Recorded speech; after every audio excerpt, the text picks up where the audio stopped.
If you were a young gamer in the mid to late 90s, there's a good chance you played a Gex game. I mean, his games were on 3DO, PlayStation, Saturn, N64, and even Game Boy Color. Now, the thing with platformers is that there's a very specific window you need to be in for them to hit you, but when they do, they hit you hard and they'll stick with you forever. Had I been just a few years younger, I'd probably think Tak and the Power of Juju is amazing. As it is, it's just a game I've always thought looks really stupid, which is how people slightly older than me tend to feel about Gex. Still, I am in the right age group for it, so I'm here to say, hell yeah, Gex is awesome. There's just something I can't help but love about the Dana Gould voiced pop culture referencing Gecko, even if the games aren't exactly 10 out of 10s. I mean, I even listened to like 30-something episodes of Gould's podcast, hoping to hear him talk about it, and there was one very brief story about the character. Good podcast though. That said, Gex lived a fairly short lifespan, never again getting a game of his own after 1999's Gex 3 Deep Cover Gecko, making him truly a product of the 90s.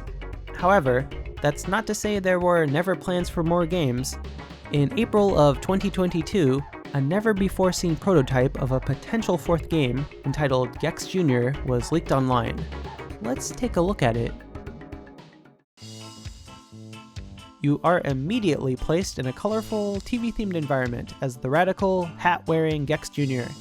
According to the developers, they have forgotten whether this character was supposed to be a younger version of Gex or his son.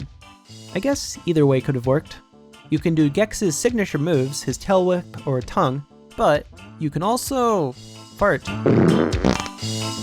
Kind of random, but it wouldn't be the first PS1 game to let you do so. Hey, what am I saying? Gex farted in the intro to his first sequel, Enter the Gecko, so it's only fitting. Anyway, unlike the other 3D Gex games, you can't move the camera here, making it feel a bit more along the lines of the Crash Bandicoot school of 3D platforming.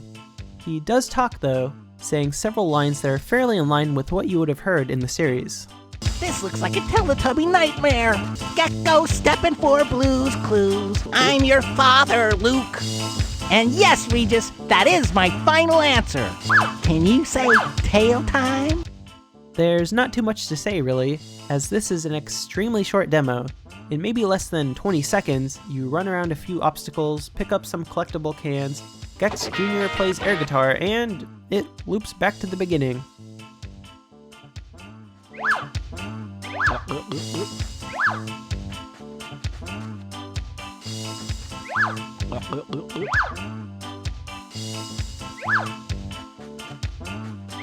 Can you say tail time?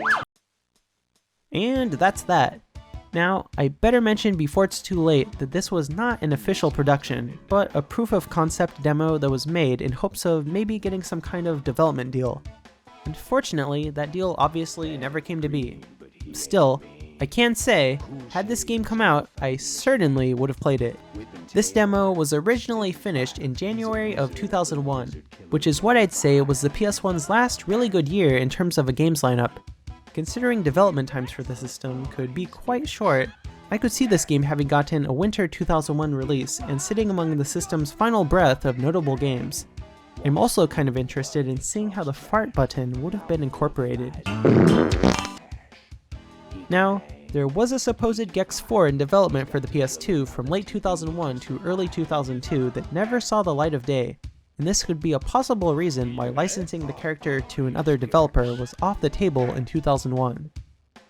With the recent sale of Crystal Dynamics, which includes Gex, I can only say I hope we sooner, rather than later, get a true fourth Gex game. And hey, make it 90s as shit. That would be awesome. Well, that's probably enough about that. If you enjoyed this video, be sure to subscribe to see more in the future. I would much appreciate it. That said, thanks for watching The Legend of Games. No, T-Rex! He's Gex. Hey, what? Gex! He's a cold-blooded lover of the BC boys. Gex! I don't know, man. Rack? He's Gex.